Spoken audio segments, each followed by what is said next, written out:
17वीं आलमी उर्दू कॉन्फ्रेंस। मैं हूं कराची और आज इस कॉन्फ्रेंस का आखिरी दिन है और इस कॉन्फ्रेंस में मुख्तलिफ सेशंस मुनक़िद हुए और आज इस सेशंस को मेज़बानी करने का एज़ाज़ मुझे मिल रहा है। और आज मेरे साथ पाकिस्तान खेलों की दुनिया के वो सितारे मौजूद हैं जिनको दुनिया जानती है, जिनको दुनिया मानती है, और कराची के हवाले से जो इनका एक तजुर्बा है, मुशाहिदा है, वो भी बड़ा अहमियत का हामिल है। और कुछ इनकी बातें सुनेंगे। मैं ये नहीं कहूँगा कि ये जो बातें आज यहाँ पर करेंगे वो इन्होंने कभी नहीं कही, लेकिन कुछ ऐसी बातें मैं ज़रूर आज इनसे करने की कोशिश करूँगा कराची के तनाजुर में, जो शायद हमारी मेमोरी के लिए बड़ी अहमियत की हामिल हैं। वो कहते हैं कि लेडीज़ फ़र्स्ट, तो आज हमारे साथ मौजूद हैं। हम अमूमन कहते हैं कि मैं छोटा सा एक बच्चा हूँ पर काम करूँगा बड़े बड़े, बट जवेरिया के बारे में मैं ये कहूँगा कि हैं तो छोटी सी, लेकिन इन्होंने पाकिस्तान के लिए इंटरनेशनल क्रिकेट में 2 सेंचुरियाँ बनाई और बहुत कुछ इन्होंने देखा भी, बहुत कुछ इन्होंने किया भी। तो जवेरिया, आपका बहुत शुक्रिया। पाकिस्तान की इन्होंने इंटरनेशनल लेवल पर कप्तानी भी की और बोलती बहुत अच्छा है। अब से कुछ दिन पहले NAD में हमारे साथ जवेरिया थी और मुझे नहीं पता था जितनी अच्छी क्रिकेट खेलती हैं उतना अच्छा बोलती भी हैं। उनके बराबर में मौजूद हैं, किसी तारुफ के मोहताज नहीं है। जब भी कराची में हम बात करेंगे, कराची के उन लोगों की बात करेंगे जो दिल से बोलते हैं, जो बहुत खुला बोलते हैं, उनमें आपका नाम मेरा ख्याल है कि सर फहरिस्त होगा।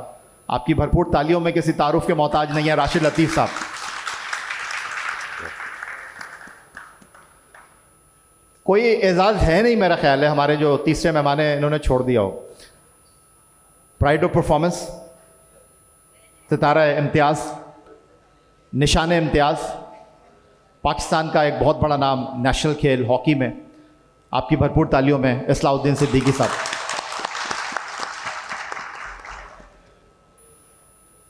कराची हमारा शहर जिसको हम रोशनियों का शहर कहते हैं, और अहमद शाह साहब ने जिस अंदाज़ में ये मेला लगाया है उनको जितना मुबारकबाद दी जाए वो कम है। मेरा ख्याल है गुफ्तगू की शुरुआत राशिद लतीफ़ साहब आपसे ही कर लेते हैं। 92 में पहली बार राशिद लतीफ़ साहब पाकिस्तान के लिए ओवल के मैदान पर खेले। मोइन खान को ड्रॉप किया गया, आपको खिलाया गया, और उन्होंने अपने पहले ही मैच में जेफ बाइकॉट के साथ एक शर्त लगाई कि अगर मैं 50 करूँगा तो फिर आप मुझे क्या देंगे। बाकी क्या हुआ था, राशिद लतीफ़ साहब यहीं से शुरू करते हैं। अस्सलाम वालेकुम यहिया और तमाम हमारे पैनल और जितने भी हाज़रीन हैं, अस्सलाम वालेकुम दिल की गहराइयों से। और ये किस्से कहानियाँ जेफ बॉयकॉट ओवल ये सुने होंगे, कहीं पढ़े होंगे, बहुत पुरानी बात हो गई, करूँगा इसके अभी तज़किरा।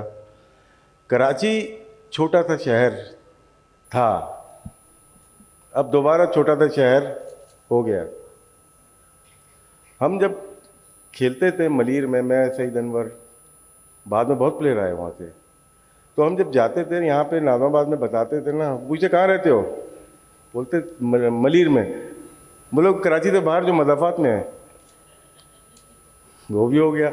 हमने छेड़ा साजिद अली को, कहाँ रहते हो, बोलते लांडी में। मैंने कहा जो कराची से बाहर मज़ाफ़ात में। सेम चीज़ तौसीफ भाई के साथ हुआ। लेकिन इतनी तेज़ी से शहर बड़ा होता चला गया, पता ही नहीं चला। और एक छोटे से जगह जिसको जोन 4 कहते हैं, मलीर कहते हैं, उसने विद इन 5 ईयर 6 से 7 टेस्ट प्लेयर प्रोड्यूस किए पाकिस्तान के लिए, जिसमें से 3 कप्तान बने, जिसमें मैं था, सईद अनवर था, यूनुस खान था। कोई नस्ल नहीं, कोई ज़ुबान नहीं। और मलीर ने बहुत अच्छा कलर दिया कराची को और कराची ने कलर दिया पाकिस्तान को। हम बड़े हुए 78 का ब्यूनस आयर्स का फाइनल देख के। इस्लाम भाई को इंजरी भी थी, लेकिन उसकी एक जो चाहत थी, हमें हॉकी खेलने पे मजबूर किया। मैं इंटर कॉलेजिएट हॉकी भी खेला और गोल भी किया। यू सेंटर में दूसरे ग्राउंड पे हॉकी का ग्राउंड भी खेले भी। वो कल्चर कराची का क्यों ख़त्म हो गया, ये सवाल है। जहाँ पे हम खेला करते थे, जोन 4 स्पेशली बात करता हूँ, जहाँ से शाह फैसल कॉलोनी, मलीर और उससे आगे मलीर कैंट, 10 से 16 ग्राउंड ख़त्म हो गए। ब्रिज से उतरते हैं आप, नाता खान के ब्रिज से उतरते हैं, लेफ़्ट साइड पे ब्राइट, राइट साइड पे पंजाब यूनाइटेड, और आगे जाते हैं मेट्रो बन गया। अब मेट्रो की ज़रूरत थी क्या वहाँ पे? नहीं। शाहीन अजीमपुरा, उससे पीछे एयरपोर्ट जिमखाना, 5-6 तो हो गए होंगे। और आगे जाते हैं रफ़ायान जिमखाना, उससे लेफ्ट पे मलिर कैंट। अब हम एयरपोर्ट पे आ जाते हैं, सिविल एविएशन पे आ जाते हैं, मॉडल, टीना स्क्वायर, मलिर कंपेनी जो मेरा अपना ग्राउंड था। राइट साइड पे और मलिर चले जाते हैं, मलिर स्पोर्ट्स, पाक स्टार, कितने ग्राउंड ख़त्म हो गए। तो मलिर से प्लेयर प्रोड्यूस होना बंद हो गए, तो कराची से प्लेयर प्रोड्यूस होना बंद हो गए। ये गलती किसकी है? जो भी उस वक्त हुकूमतों में रहा उन लोगों की गलती है। और डाल देते किसके ऊपर? Pakistan cricket board. हमने सिस्टम की गलतियां हैं। मैं क्रिकेट की बात बाकी पॉलिटिकल भी कर सकते हैं। मलिर हमने वो भी देखा है, जो बोलते थे मोइनाबाद में रहता था, पहले गोली बाद में बात, मोइनाबाद मोइनाबाद, वो वक्त भी देखा है। लेकिन वो कभी और बात करेंगे। यह भाई सबको टाइम देना है, इस वजह से। राशिद भाई कभी मोबाइल छीना आपका? नहीं, कभी भी नहीं। क्योंकि सारे कौम के लोग मेरे दोस्त हैं।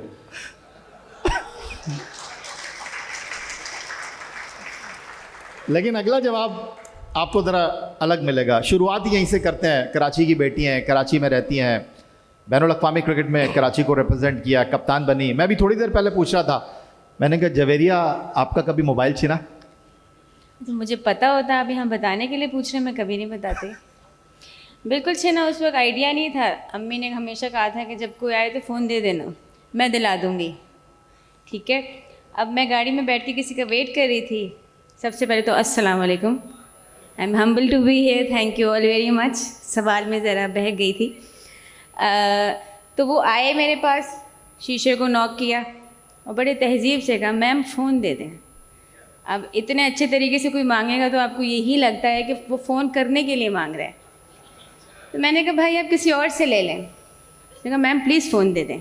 प्लीज़ भी अब लगाया, मैंने कहा मजबूर होगा, तो मुझे थोड़ा था कि मैं ज़रूरी काम करूँ, आप किसी और से ले लें।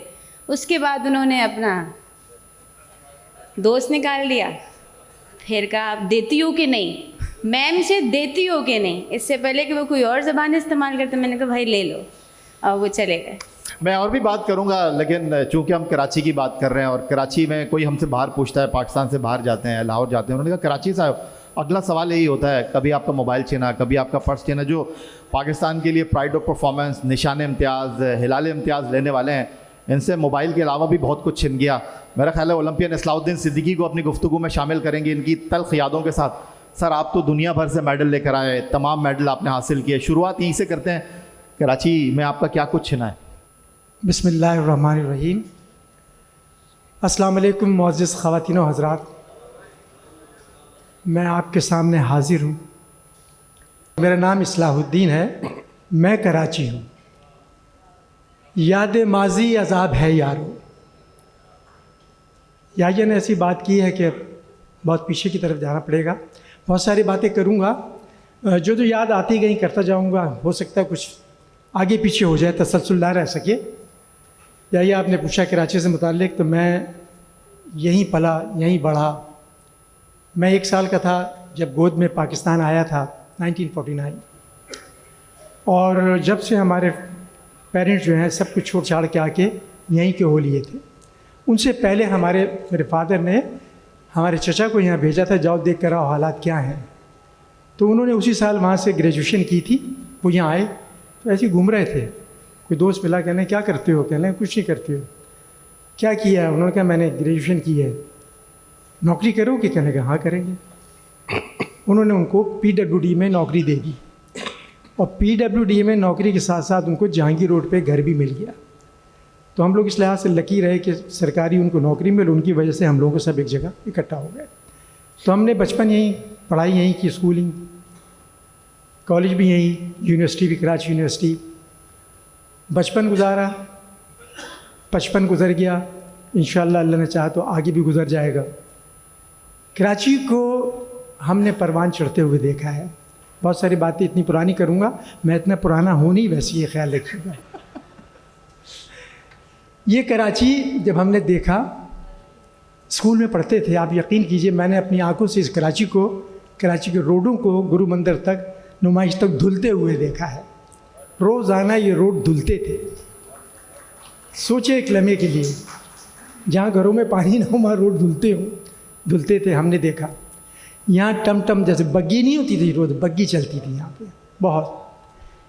वो गाना भी था, ड्रामा बना था, बंदर रोड से केमाड़ी मेरी चली रे घोड़ा गाड़ी बाबू हो जाना हो फुटपाथ पर। उसके बाद ड्रामा भी बना था। फिर एक ट्राम चलती थी एमटीसी की, मोहम्मद अली ट्रांसपोर्ट कंपनी। वो ट्राम जो चलती थी वो चलती थी सोल्जर बाज़ार से नुमाइश से टावर और टावर से केमाड़ी, और वापसी पर फिर आती थी कैंट स्टेशन, और कैंट स्टेशन पूरे अंदर घूमती थी। और वो वन वे पे जो बंदर रोड जो वन वे है उस पर उल्टी जाती आती थी, तो किसी किस्म की कोई प्रॉब्लम नहीं होती थी। बड़ा अच्छा वो सिस्टम था, मतलब बसें बड़ी अच्छी थी। मैंने न सिर्फ कराची बल्कि पाकिस्तान में इतना अच्छा बस स्टॉप कहीं नहीं देखा जितना पीर कॉलोनी का था। पीर इलाही बस कॉलोनी 6 से 8 लाइनें बसें आती थी। वो आधा मुँह कटा हुआ एमटीसी की बसें होती थी, हम लोग उसी में जाते थे, आते थे, खेलते। आधे मुँह कटी हुई दबा दे वो। उसका हेडक्वार्टर कहाँ था? ये जो चरानी हॉस्पिटल है ना, इसके बराबर में मांडवी वाला के सामने जहाँ स्पोर्ट्स कॉम्प्लेक्स बन रहा है, अभी नहीं बन पा रहा हैगा, उस जो उनका वो था। यानी इतना अच्छा वो था, किसी किस्म की कोई प्रॉब्लम नहीं होती थी। और सदर में ज़्यादातर जब हम जाते थे तो पारसी फैमिलीज़ और क्रिश्चियन फैमिलीज़ बहुत रहती थी। शाम को वो लोग अपनी बालकनियों में बैठ जाते थे, मियाँ बीवी जो भी फैमिली है, और देख रहे होते थे सब कुछ, मैं चाय पी रहे हैं, पार्टी कर अपने घर के अंदर, उस तरह करते थे। अच्छा, आबादी जैसे जैसे बढ़ती गई, जाहिर है हो गया। ये जो शहर फैसल है, अच्छा कराची जो हमने देखा वो था 3 हट्टी तक। 3 हट्टी का पुल नहीं बना हुआ था। उसके बाद लालू खेत वगैरह जितने आबादी नाम कुछ भी नहीं था। आखिरी बात थी वहाँ मार्टिन क्वार्टर्स थे, क्लिटन रोड था और जहांगीर रोड था आखिरी। उसके बाद सब खत्म थे और गवर्नमेंट स्कूल थे सारे, ये तमाम खुला खुला। पीर कॉलोनी बहुत अच्छी आबादी थी, उसको लोग देखने आते थे। PCHS जब बने तो कोई 70,000 80,000 का घर बनाता था, या किसी ने अगर लाख का बना लिया है तो वो कहते थे यार 1 लाख का घर बनाया है, उसमें लोग घर देखने जाते थे उसका। मैंने पहली नौकरी की, हमने कॉलेज में थे कुछ 1965 में, तो KPT में हमें जॉब मिली और उन्होंने कहते थे आप सिर्फ खेलना और पहली तारीख को आके तनख्वाह ले जाना। हम बड़े खुश हुए। तनख्वाह हमारी थी 225 रुपये। वो 225 रुपये हमारे पूरे महीने खर्च नहीं होते थे।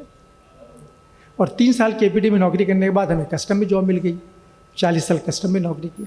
अच्छा, जब हम यहाँ से, जो कराची का खूबसूरत तरीन होटल था वो मेट्रोपोल होटल था, उसके बाद पैलेस होटल था जो वहाँ पर, जहाँ पर शेरेटन बना हुआ है, ताज होटल था, यहाँ क्लब लाइफ भी थी, यहाँ 3SS था, यहाँ रोमा शबाना था, यहाँ पे एक्सेलसियर था, यहाँ पर ताज था, ये सारे थे। और मैं जब कस्टम में नौकरी करता था तो मैंने देखा कि ये बात बता रहा हूँ 67, 68, 69, इवन 70s में भी, कि अफ्रीका से शिप्स आते थे। एक का नाम था एशिया, एक का नाम था विक्टोरिया, और 2 आते थे बॉम्बे से, एक का नाम था द्वारका, एक का नाम था डमरा। ये पैसेंजर शिप्स होते थे जो अप एंड डाउन करता था बॉम्बे से कराची, कराची से बॉम्बे, वो थे इंडियन शिप्स। और जो आते थे वो उनके कोई 2 से 3 महीने का टूर होता था, क्रूज़ कहलाते थे। मैंने शिप पे पहली दफ़ा जो बहुत बड़े बड़े स्विमिंग पूल देखे वो एशिया और विक्टोरिया पे देखे, बहुत बड़े स्विमिंग पूल, बड़े बड़े वो। फिर हमारी ड्यूटीज़ लगती थी शिप पर। एक जब गफ़ीर होता था वहाँ पर, जो लोग मिलने आते थे वहाँ पे लोग, रात को जितने भी सेलर्स आते थे वो वहाँ बग्गियाँ खड़ी होती थी, और क्वींस रोड के ऊपर सारी रात वो सेलर्स जो हैं वो आते थे और बग्गियों में जा रहे होते थे। क्वींस रोड के ऊपर से सदर जा रहे हैं, घूम रहे हैं, आ रहे हैं, जा रहे हैं, बिल्कुल फ्रीली, कोई बात नहीं। यानी इस तरह का हमने कराची देखा है। एक रोड होती थी जो मैरियट रोड से निकल के, जहाँ कोलंबस होटल था, ख़त्म हो गया है, और जहाँ वो 3 तलवारें बनी है, वो रोड सीधी जाती थी क्लिफ्टन। एक मेरा ख्याल है बस जहाँ आप लोग बैठे, मैं बैठा हूँ, ये ज़्यादा है। सिंगल रोड डबल होती थी, ये सीधी क्लिफ्टन जाती थी, और क्लिफ्टन पे जो टॉम बना है वहाँ तक जाती थी। और राइट पे जो, जहाँ पर बोट बेसन है ना, यहाँ कुछ भी नहीं था। तो ये पानी वहाँ से निकल के रोज़ाना इस रोड को क्रॉस करके, और पीछे उल्टे हाथ पे रेस कोर्स होता था, उसमें चला जाता था। एवरी डे वो पानी रात को आता था, क्रॉस करता था और चला जाता था। सब खुला खुला था, अच्छे लोग, प्यार मोहब्बत इतनी कि आप तसव्वुर नहीं कर सकते, बहुत ज़्यादा एक दूसरे से करते थे। और किसी किस्म के कहीं पे भी ट्रैफिक में भी, ये जो शहर फैसल है, इतनी इतनी दूर गाड़ियाँ आ रही होती थी, जा रही होती, क्योंकि शायद उस ज़माने में लोगों के पास किसी के पास एक एक गाड़ी होती थी। अब तो माशाल्लाह अल्लाह ने बहुत कुछ दिया हुआ है, 3-3 4-4 गाड़ियाँ लोगों के पास होती हैं, तो रश भी ज़्यादा हो गया। इसी तरह से खेल की बात करते हैं, जैसे याया भाई पूछ रहे थे, मैंने पहली दफ़ा 65 में ट्रायल हो रहे थे ऐसे ही, मैं स्कूल कॉलेज में सारे गेम खेला हूँ, एथलीट था, 220, 440, 80 इंटर स्कूल का चैम्पियन रहा, क्रिकेट खेली, याइयों को पता, राशिद को क्रिकेट भी खेली, हॉकी खेली, फुटबॉल खेली, स्क्वाश, सारे गेम खेले। मेरे फादर ने कहा तुम सारे गेम खेलते रहते हो तो कोई एक गेम खेलो, तो हमने हॉकी कर ली, क्योंकि मेरे चाचा जो थे वो इंडिया में हॉकी खेलते थे और हम मेरठ के रहने वाले हैं, तो वो लोग वहाँ पे उस ज़माने में 52 डिस्ट्रिक्ट्स थे मेरठ के, अब 54 हो गए हैं। तो वहाँ से वो सिलेक्ट होकर आए, तो उनकी हॉकियाँ रखी होती थी घर में, हम लोग खेल के मट्टी के ऊपर, घर के आगे मट्टी में घर का एक बड़ा सा सहन था हमारा, सब भाई मिलके उसमें खेलते थे मोहल्ला। वो हम इस तरह की हॉकी खेलते थे, रोड पे क्रिकेट खेलते थे, कुर्सी रख ली वहाँ पे, पक्के पे खेल रहे हैं, किसी का शीशा तोड़ गया, शिकायत होगी मोहल्ले वालों से, अब्बा से, अम्मा से डरते डरते थे, मोहल्ले वालों से ज़्यादा डरते थे कि अब्बा को शिकायत कर देंगे ये, क्या रात को फिर डांट पड़ेगी। खेलते थे तो हम गलियों में खेल कर पाकिस्तान के ट्रायल दिए, पाकिस्तान टीम में, इसी कराची, इसी शहर ने हमें नवाजा है। हम इस शहर का जितना भी शुक्र अदा करें, मैं आज जो कुछ भी हूँ इस शहर और कराची, आप लोगों की दुआएं से हम फिर पाकिस्तान की। इस भाई इसलिए आपको बुलाया है, मैं हूँ कराची और हमारे साथ जवेरिया भी मौजूद हैं। जवेरिया, आपसे मैंने पहला सवाल ही छिन्ने छिनाने के हवाले से कर लिया था। राशिद भाई से मैं सोच रहा था सवाल करूँगा कि सारी सियासत कराची के कप्तानों के साथ क्यों होती है, लेकिन आप भी पाकिस्तान की कप्तान। आज जियो का प्रोग्राम नहीं है जियो पॉलिटिक्स का है। देखिए बात की ना, कराची के कप्तान, कराची के सियासतदान, कराची के न्यूज़ कास्टर, कराची के होस्ट ब्रिलियंट क्यों होते हैं? क्योंकि जब अंग्रेज़ इंडिया में आए थे ना, तो उत्तर प्रदेश का नाम अपर प्रोविंस रख दिया था। ये अपर माइंडेड लोग हैं, इंटेलिजेंट हैं, गालियों में भी, पॉलिटिक्स में भी, ब्रेनी भी। माइग्रेशन जब हुआ तो आधा यूपी तो कराची आ गया, तो वही लोग हैं ये वही लोग हैं, मत भूलना। मैं राशिद भाई आपसे पूछूंगा, ये तो सवाल मैं आज से करके ही जाऊंगा। जवेरिया ये बताइए, कहते हैं कराची की लड़कियां बड़ी तेज़ होती हैं। मैं गया ख़वातीन क्रिकेट से, जब भी मैंने बात की तो आप कप्तान बनी पाकिस्तान की, पाकिस्तान के लिए खेली।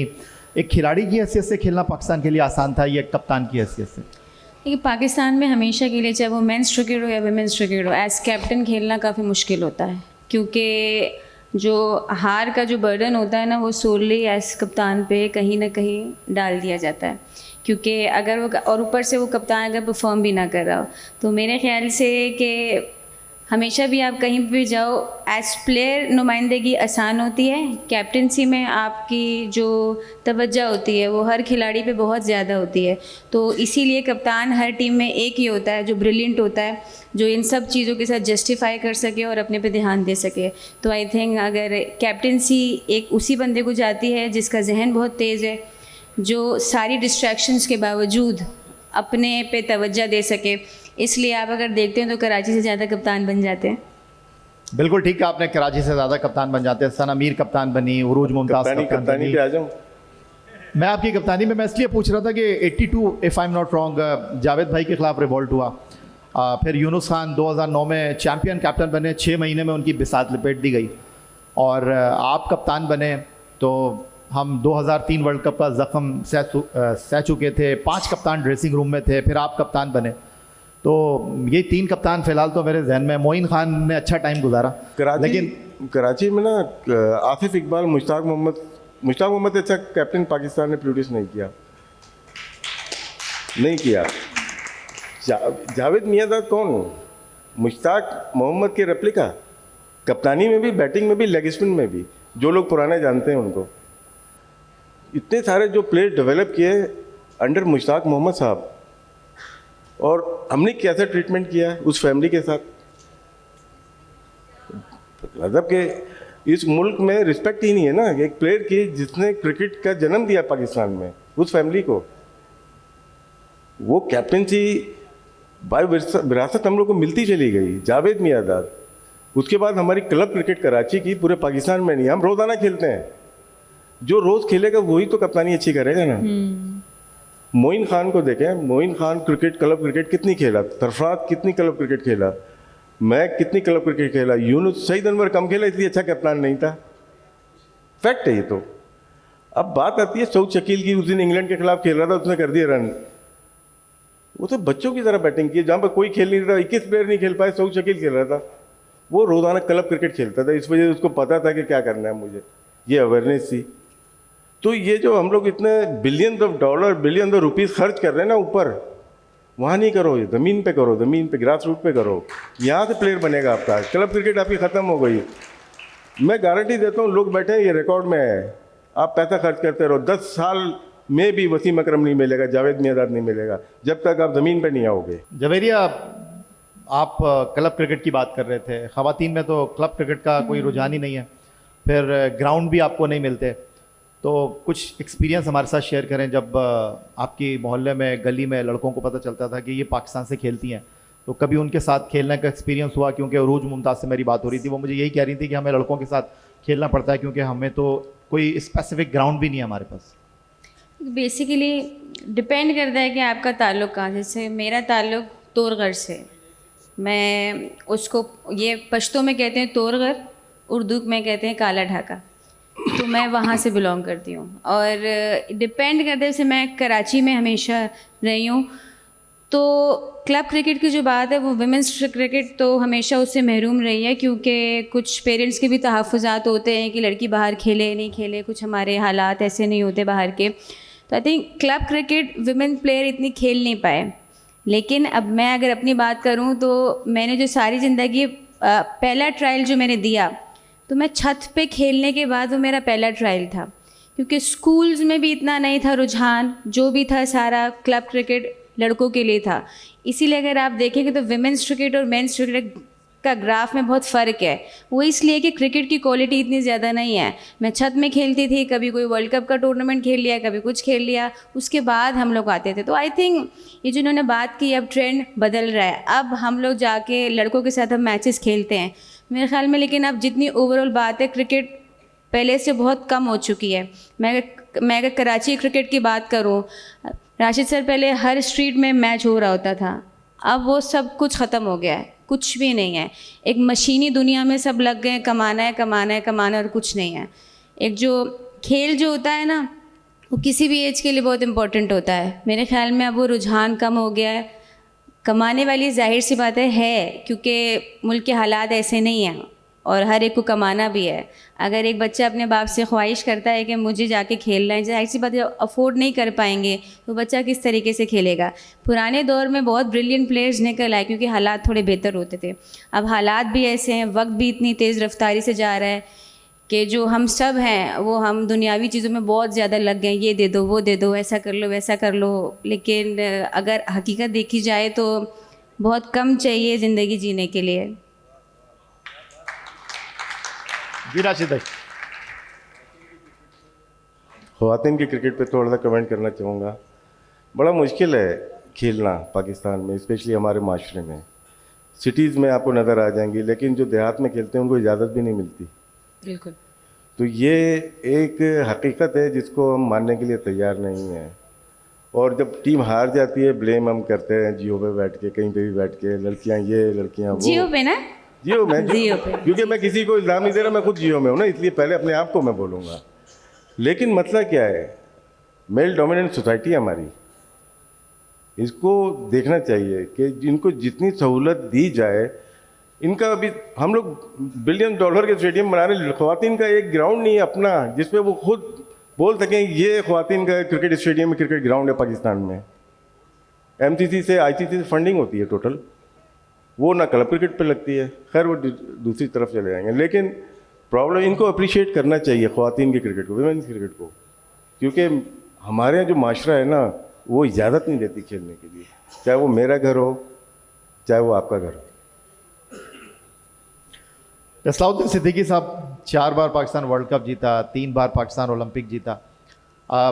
ओलंपियंस की हम तारीख बात करें तो पाकिस्तान में अब ओलंपिक की फैक्ट्री बंद हो गई है, क्योंकि जब हम ओलंपिक में जाते हैं तभी हमारे ओलंपियन बनेंगे। आखिरी बार 2012 लंदन ओलंपिक में हम गए थे, 2016 में हम ओलंपिक नहीं खेले, 2021 में नहीं गए, 2024 ओलंपिक में हम नहीं गए। मैं वाक़या आपके साथ शेयर करना चाहूँगा, बाकी आप उसमें आगे बताइएगा। आज तो हमारे जो हॉकी के प्लेयर हैं वो कहते हैं यार हमें ना डेली अलाउंस मिल रहा है, वो कहते हैं ना हमें मैच फीस मिलती है। लेकिन जिस ज़माने में आप खेला करते थे, मैं अगर गलती नहीं कर रहा, एक टूर था कि उस ज़माने में VCR जो है वो बहुत महंगा हुआ करता था। आप किसी टूर से आ रहे थे मेरा ख्याल है शायद, तो किसी ने मुखबरी कर दी कि हमारी हॉकी टीम जो है वो VCR लेकर आई है। तो अगर आप वो वाक़या हमें सुनाना चाहें, आप थे उसमें या नहीं थे, लेकिन आपको याद तो होगा कि बेल्ट पे सिर्फ VCR ही VCR चले जा रहे थे, लेकिन कोई उठा नहीं रहा था। परवीन शाकिर का एक शेर है, वो कहती है मैं सच कहूँगी, मैंने उसको थोड़ा सा बदल दिया है। मैं सच कहूँगा वो बुरा मानेगा, मैं सच कहूँगा वो बुरा मानेगा, वो झूठ बोलेगा और लाजवाब कर देगा। क्या बात है।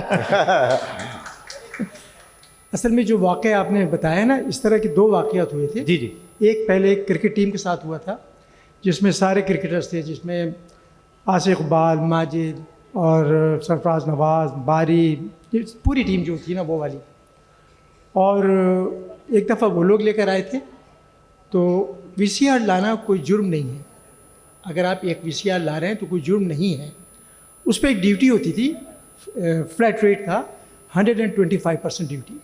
तो 10,000 रुपये उसकी वैल्यू लेते थे और 12,500 रुपये से ड्यूटी लगती थी। सही। दे दें ले जाए, कोई फ़र्क नहीं पड़ता था।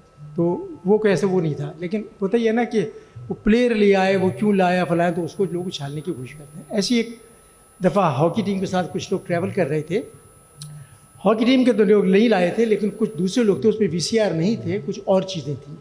तो वो लोग लेकर आए थे। तो जो वो लोग लाए थे, जिसकी निशानदेही हमने खुद की थी कि साहब ये लोग ऐसे ऐसे, कुछ लोगों को हमने देखा है रास्ते में, उन्होंने फ़्लाइट में ज्वाइन की है और हम कहीं और से आ रहे थे, तो ये ज़रा मशकूक लोग हैं। तो फिर उन लोगों ने अपना सामान नहीं उठाया था जो कि अनक्लेम में था, और वो जो था ड्यूटीएबल सामान था सारा। इस्लाम भाई, हम चाहते हैं ये जितने लोग इधर यहाँ पर बैठे हुए हैं, हॉकी के साथ भी इतना ही लोगों का प्यार है, क्योंकि एक ज़माना था कि लोग हॉकी के खिलाड़ियों के नाम से जानते थे। क्या वापस पाकिस्तान में ये ट्रेंड आ सकेगा, वापस कौमी खेल जो है वो बैक एंड ट्रैक हो सकेगा?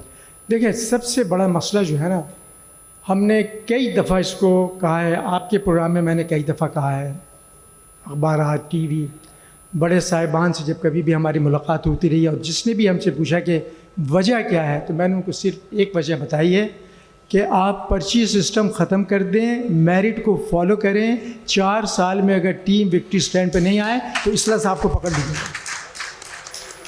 बात सारी ये है कि जो मेरिट है ना, वो शर्मा हुजूरी में पीछे रह जाता है कि मैं राशिद साहब है, मैं तो मेरिट पे हूँ, बैठा हूँ। एक पर्ची पीछे से आती है, वो पर्ची इतनी पावरफुल होती है क्योंकि जो लोग आगे बैठे हुए हैं ना, वो खुद नाअहल हैं, तो वो मजबूर है उस पर्ची को लेने के लिए। अगर वो पर्ची को नहीं मानेंगे तो वो फारिग हो जाएंगे।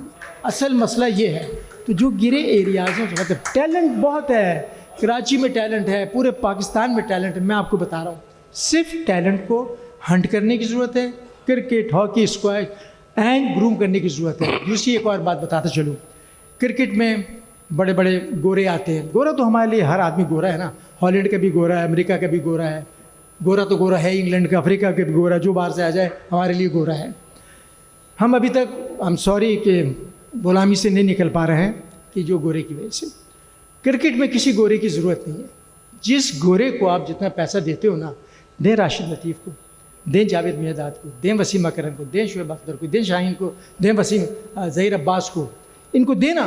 अगर वो उनसे ज़्यादा अच्छी परफॉर्मेंस ना दे तो मुझे बताइए। एक सेम हॉकी, स्क्वैश, क्रिकेट, 3 गेमों में गोरे की ज़रूरत नहीं है। मैं 17 साल गोरे गोरियों के साथ FIH वर्ल्ड बॉडी में काम किया, आपको पता है। 12 साल मैंने सुल्तान अजलान शाह, जो मलेशिया का किंग था, उसके साथ मैंने एज ए सेक्रेटरी काम किया। मैंने उनसे बहुत कुछ सीखा। मैं लोगों को बताता हूँ कि आप ऐसा करें, आप देखें, हमें किसी की तरफ देखने की ज़रूरत नहीं है।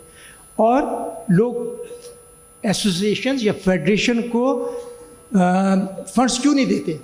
इसलिए कि उनका माजी जो है वो उनके सामने है कि साहब ये फ़ंड देते हैं, खा जाते हैं। अब आज भी हमारे पास ऐसे स्पॉन्सर्स हैं, वो ये देखते हैं कि आगे अगर ईडी बैठा हुआ है ना, तो वो आंख बंद करके पैसे देते हैं, और उन्हें अगर ये पता चले कि आगे भेदी बैठा है तो एक पैसा भी नहीं देंगे। इस्लाम भाई, जो आपने बात की कि लोग देख रहे हैं और लोगों के जहनों में ये सवाल होगा, राशिद लतीफ़ साहब यहाँ पर मौजूद हैं और हम पिछले कुछ 15 दिन से इसी के ऊपर बहुत सारे प्रोग्राम भी कर चुके हैं, लेकिन अगर राशिद भाई आप लोगों से बात करें तो एक सवाल मेरा ख्याल है आपसे होगा, और वो सवाल बहुत बुनियादी है, बहुत सारे लोग जो यहाँ पर बैठे हैं उनके जहनों में भी होगा, चैम्पियंस ट्रॉफी होगी या नहीं होगी?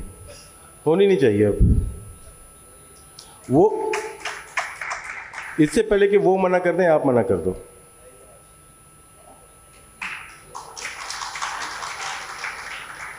बस इतना ही सवाल और मेरा ख्याल है इसके बाद कुछ कहने सुनने के लिए बचता नहीं है। जवेरिया, ये बताइए कि पाकिस्तान में खबर जी, इसमें थोड़ी सी डेवलपमेंट जो कल शाम की थी उसमें ये कि हम लोग हमेशा तो मोहरे बने हैं, चाहे अफगान वॉर में हो या क्रिकेट में हो।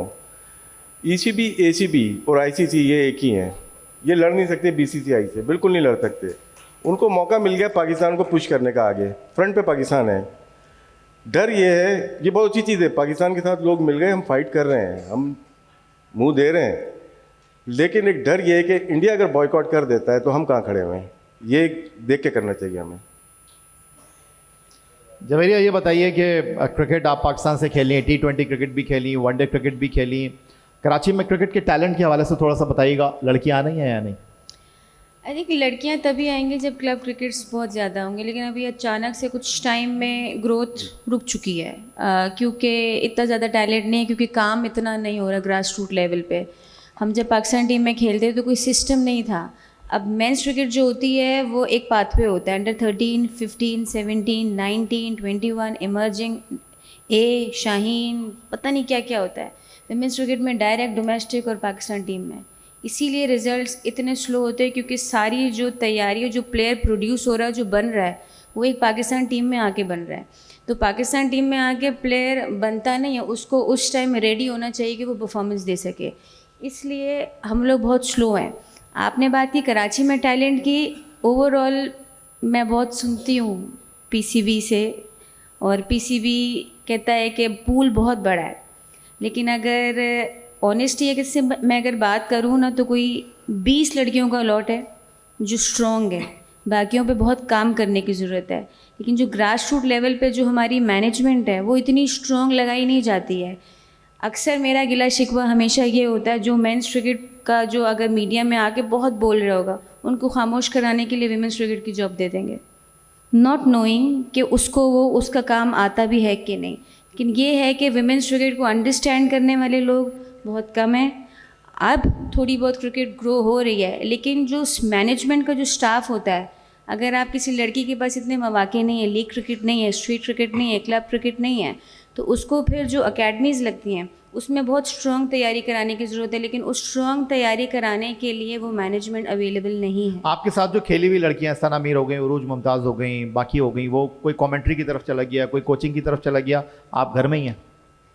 नहीं, मैं घर में नहीं हूँ, और कभी कभी जब आप इतने सारी ज़िंदगी खेलते हो तो कुछ टाइम आपको अपने लिए भी चाहिए होता है।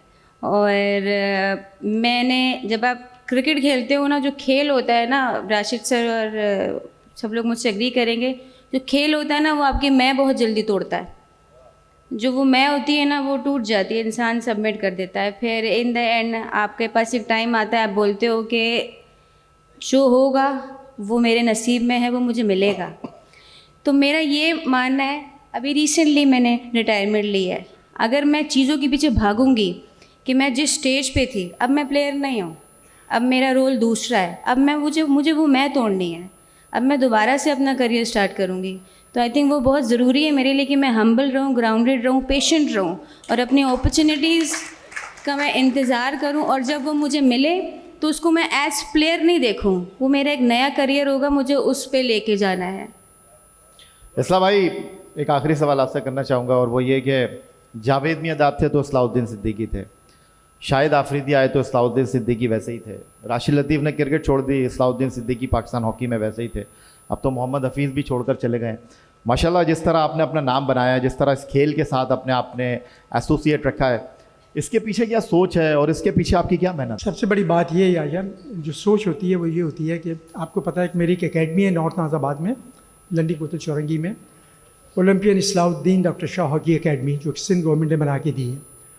उसमें हमारे पास 250 से ज़्यादा बच्चे हैं at the age 8 and above, और 100 से ज़्यादा हमारे पास बच्चियाँ सुबह में Iqra university, Bahria university, Karachi university, Abdullah university जितने भी हैं, वो सुबह में आते हैं और हम शाम में बच्चे आते हैं। हम उन बच्चे और बच्चियों से कोई पैसा चार्ज नहीं करते।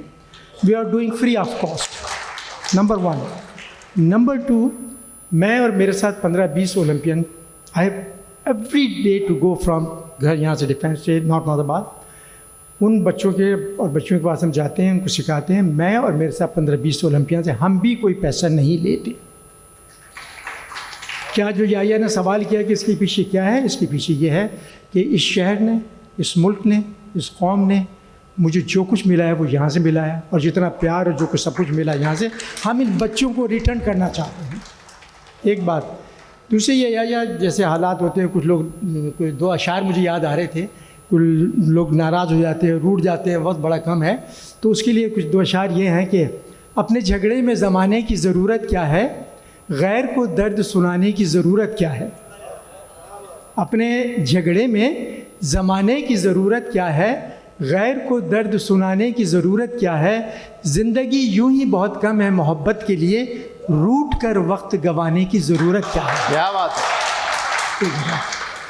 मैं इस मौके से फ़ायदा उठाते हुए गवर्नर सिंध का जो इस सूबे के लिए बहुत काम कर रहे हैं, और टिसोरी कामरान टिसोरी साहब और अपना चीफ मिनिस्टर साहब हमारे साथ क्रिकेट भी खेलते हैं, मेरी एकेडमी में हॉकी भी खेले हैं, सूबे में हॉकी के लिए बड़ा और स्पोर्ट्स के लिए बड़ा काम कर रहे हैं। और ख़ास तौर से आर्ट काउंसिल के अहमद शाह, एजाज फारूकी और इनकी पूरी टीम जो यहाँ बैठी हुई है, जितने भी ये लोग प्रोग्राम्स करते हैं, मैं ये समझता हूँ पूरे पाकिस्तान में कोई आर्ट काउंसिल, कोई एकेडमी ऐसी नहीं है जितना ये काम कर रहे हैं।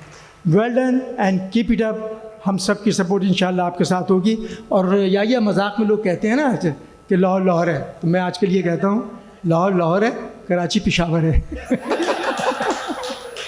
अभी बात कर रहे थे सलाउद्दीन सिद्दीकी, जवेरिया और राशिद लतीफ़ साहब के पर्ची सिस्टम ख़त्म हो जाना चाहिए, और कराची पर्ची के हवाले से बड़ा मशहूर है, आपको पता है। मेरे पास भी एक पर्ची आ गई है, इस पर बोला गया आखिरी 10 मिनट पूरे हो गए मेरे। तो राशिद लतीफ़ साहब मैं और राशिद लतीफ़ साहब शेर व शायरी की बात करते हैं। इससे पहले कि मैं राशिद लतीफ़ साहब की तरफ चलूँ, जो सख्त सूरत हाल है वो सिर्फ इस शेर में ही मेरा ख्याल है, अगर हम समोने की कोशिश करें कि आग ना लग जाए कहीं खेल खेल में, आग ना लग जाए कहीं खेल खेल में, भीगा हुआ ये शहर है मिट्टी के तेल। क्या बात। राशिद लतीफ़ साहब बहुत खूबसूरत शेर। नहीं, बहुत शुक्रिया यैया साहब और जितने भी लोग आए यहाँ पे, अहमद साहब। मैं राशिद पे एक चीज़ ऐड करना चाहूँगा। आप कराची के बेटे हैं, कराची से नाम मिला, कराची से पहचान बनाई, अब आप दारुल खिलाफा में चले गए।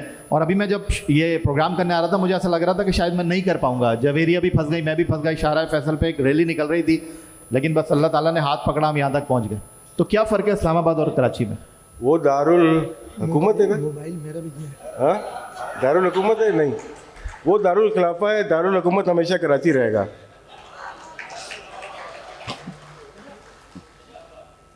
वक्त करता है परवरिश बरसों, हादसा एकदम नहीं होता। कराची का यही असर हुआ है। बहुत शुक्रिया जवेरिया आपका, बहुत शुक्रिया राशिद लतीफ़ साहब आपका, बहुत शुक्रिया ओलंपियन सलाउद्दीन सिद्दीकी साहब का, और आर्ट्स काउंसिल की इंतज़ामिया अहमद शाह साहब आपका बहुत शुक्रिया कि आपने हमें ये मौका दिया। प्रोफेसर एजाज फारूकी साहब बैठे हुए हैं यहाँ पर, दामे दर में सुखने। सिर्फ आर्ट्स काउंसिल के साथ आपने काम नहीं किया, बल्कि कराची में खेलों की जब भी बात होगी, ऑर्गेनाइज़र की जब भी बात होगी, आपका नाम सर फहरिस्त होगा। आप तमाम लोगों का बहुत शुक्रिया। पाकिस्तान जिंदाबाद।